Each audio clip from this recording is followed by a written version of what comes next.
Joining us today is Pranav Dangi, founder and CEO of the Hosteller, India's largest backpacker hostel chain. From reimagining budget travel to building a vibrant community driven brand, Pranav has reshaped how young India explores the world and India.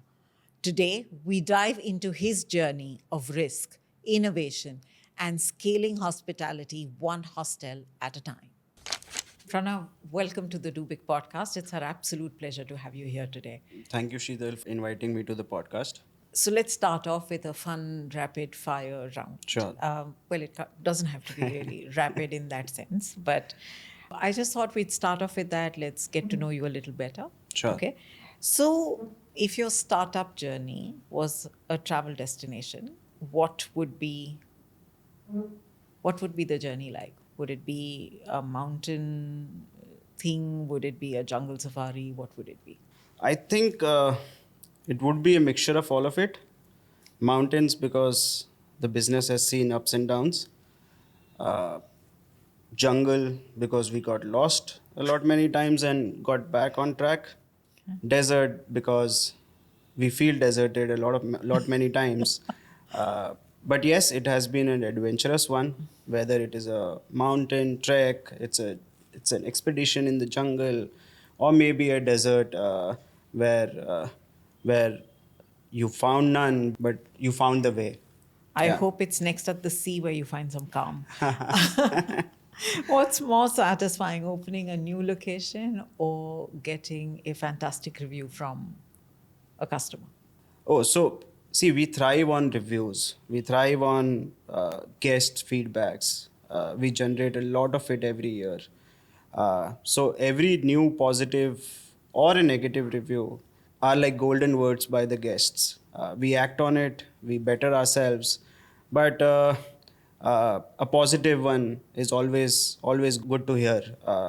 And I can't compare between opening a new hostel and getting positive reviews from the guest, but both of them are satisfying Okay. in their own sense. Okay. Yeah. As an entrepreneur, what is the biggest risk you've taken? Biggest risk to become an entrepreneur in the first place, but yeah, see, we created or we entered into this segment with an aim to create a new category. Hostels did not used to exist before 2013, I guess, in India, and creating a new category in a country like India, believe me, it's one of the toughest job that an entrepreneur takes up. So yes, I think creating this category, and I believe to some extent we have been able to successfully do that. Okay. Where do you escape to? I know where you take the Gen Yeah. Z, but where do you escape? Oh, I love beaches. Okay. I was in Delhi for a lot many years, but I switched to Bombay for the love of beaches. Though I don't experience too much of it in Bombay, in a city like Bombay. But yeah, whenever I'm off for some vacation, definitely beaches are the priority. I was going to ask you when was the last time you went to a beach in Bombay? I think anyone who lives in Bombay really never lands up at the Yes, beach. yes, yes. Where would you like to open the next Hosteller hostel? We have been eyeing Pondicherry for a long time. I think that's one city in India where we would love to open. But if you talk about our international expansion, definitely one city that is on our mind is Barcelona. I personally love that city and would definitely want to open a hostel there someday. And would that hostel be Gaudi inspired Uh, I, or football inspired?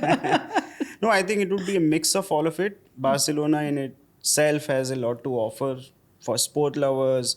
For it's a beach city again, so definitely party, sports, adventure, city, culture, all of it. Okay, and with that, we'll move into our second segment. Sure.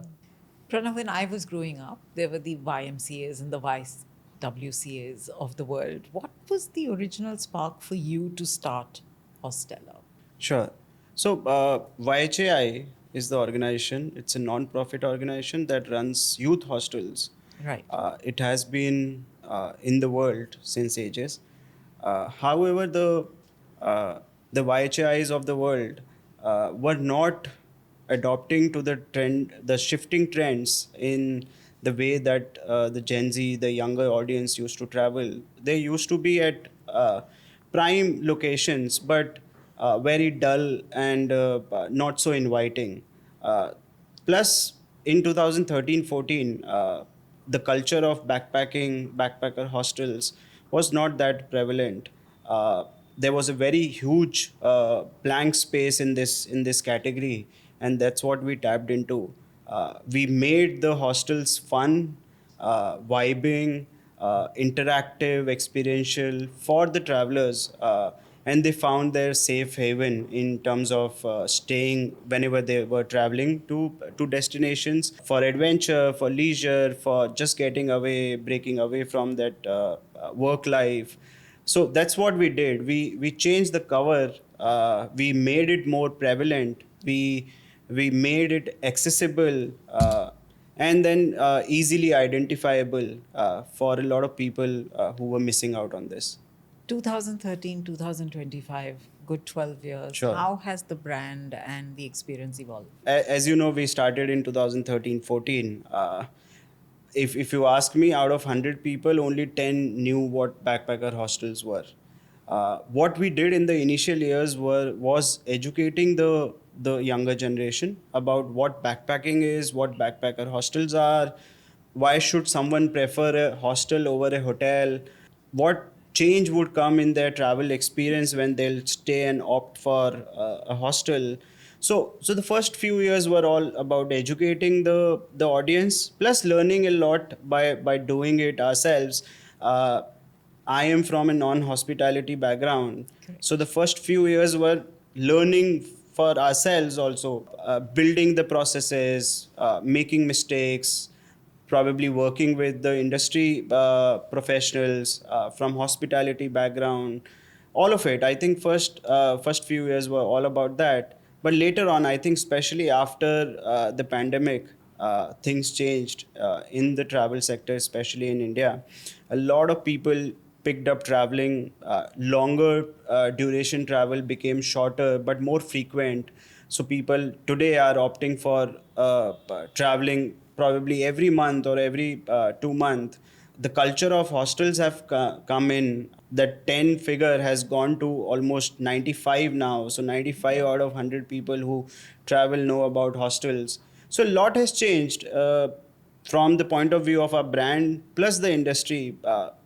Hardly there were 5 hostels in 2014. Today there are 1,500 hostels in country.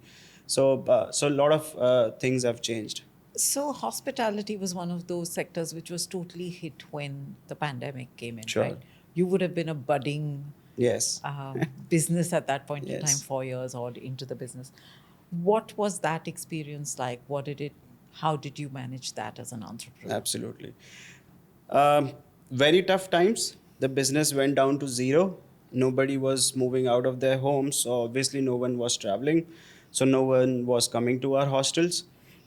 We were naive at the time from the point of view of all our legal agreements as well. We did not even know what a force majeure clause is. So all our properties were on a, I would say, they came down to zero when in terms of hosting people. We had a tough time, but luckily the partners, the owners that we have of the properties that we hold today were very understanding of the situation. They helped us get through that phase.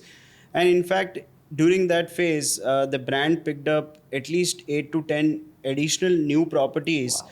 because we knew that the real estate market has sunk, and this is a good time to pick up properties, because we believed in the product, we believed in the brand, we believed in the guests who we had hosted before, and we knew that as and when the situations will improve, uh, tourism especially is going to bounce back quite rapidly, and it did. It all came back in our favor. But yes, COVID was difficult for anyone who was in the hospitality sector. So, revenge tourism brought you back Yes, on track absolutely, very quickly? Or? absolutely. People had their revenge, and in the most possible form.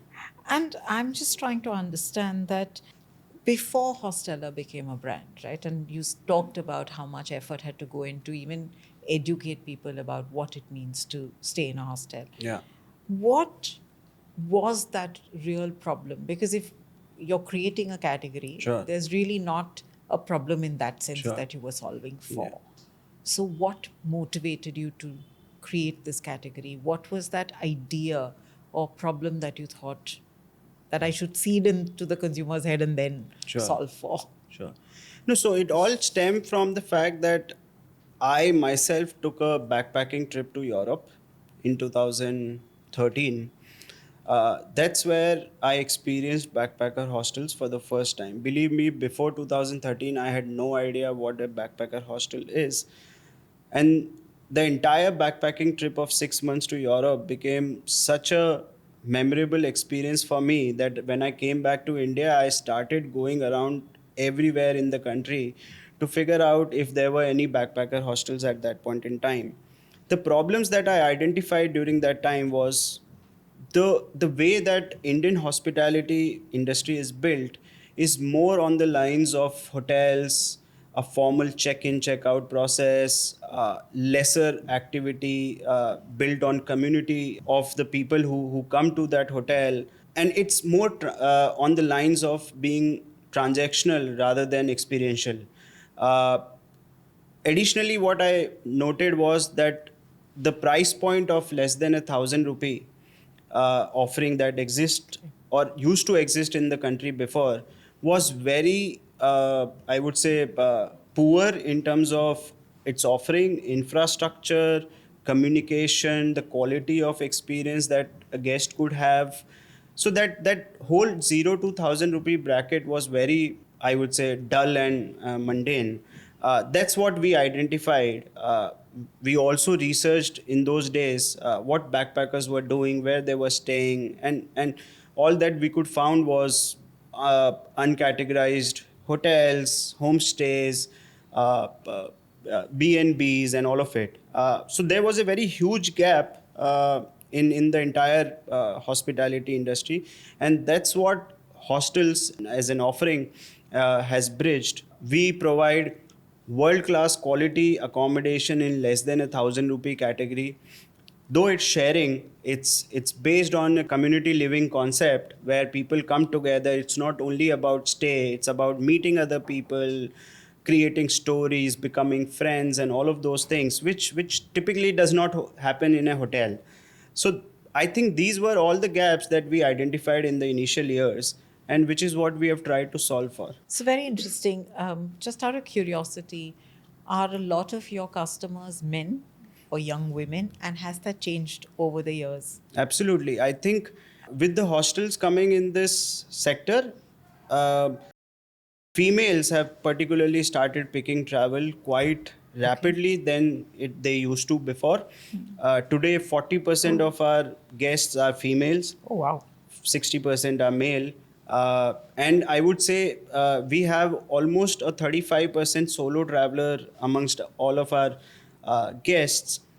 And believe me, 75% of those solo travelers are females. Wow. So females have found their go-to place when they're traveling. That's very interesting. Yeah. Were there early assumptions that you made which were incorrect, or you realized, hey, we've made some assumptions, but we need to course correct? Sure. Were there any such Yes, moments? I think over the course of business, the last 10 years, we've made mistakes. We have learned from it. One mistake that I could, or I would say, it's not a mistake. It's a learning that we had. Was that we thought we'll build initial 8-10 hostels and then go on to a franchisee mode, which is what we made a mistake over there. I think, and I'm a believer now that hospitality, particularly, should not be franchised. It is something that you have to put your hard work into, because at the end of the day, the guest matters, and quality is something that you need to offer day in day out. So franchisee model, we stopped. We pivoted over there. We did a few franchises in the initial days, but then now the company only does company operated properties and not franchisees. And at what point in the last 12 years did you realize, or if I may use the word do big, what was that moment, that do big moment when you realize that, okay, now I know that 10 can go to I think in an infinity? entrepreneur's life, there are many do big moments that come. Like, for example, the first three hostels I was working with EY parallelly and working on the concept. But then I realized the do big moment came that I need to stop working for EY or a corporate and move full time into this. I still remember uh, we were doing 5, 7, 10, 15 room properties before in the initial few years. The do big moment came, and today we operate a property which is 76 rooms. It is Wow. India's largest backpacker hostel.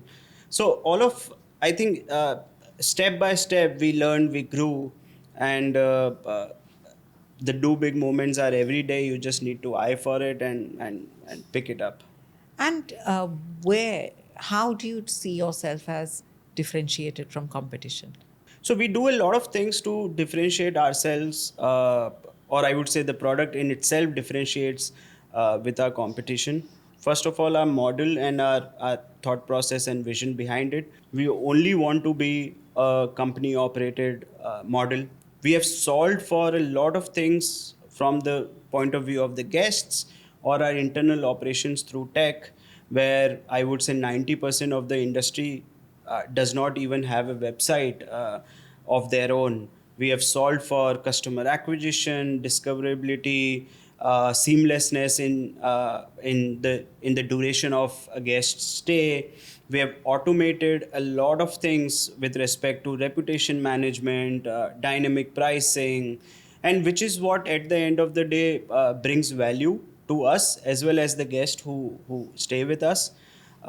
We also have done a lot on the side of our infrastructure, ambience, design, and look and feel of the properties. Today, we proudly can say that we are on the upper segment of hostels, where we some of our properties are as good as I would say a four-star property, a hotel. So yes, differentiation has come at many steps of the business. And so, typically, who is your competition, if I may ask that? So our competition is so there are two, three brands in hostel space who are our competition. Competition is also anyone who has I would say, or who is a boutique hotel in a particular city. We compete with hotels also because half of our inventory is private rooms. So we have competition here and there, but yes, hotel market is huge. There are more than a lakh properties in the country, and we hostel as a segment only holds 1.5% of that market. So 98.5% is our competition, but I think the way that we have built the brand, we are curtailing and reducing that competition every day. That's fantastic. And is your audience typically the Gen Zers, or is it slightly older people? Where does the market come from? See, we believe in the fact that any young at heart traveler is our guest, is our audience. However, what we have seen over the last 10 years is 90% of our audience falls under the 32 and below aged category, and we have around 10% who are experiential older, who love to stay in hostels, who love to break away from the monotony of staying in hotels. But yeah, mostly our Gen Z, younger generation, younger working professionals who have just joined a job in their career, and are looking to travel. Yeah. Fantastic. Thank you.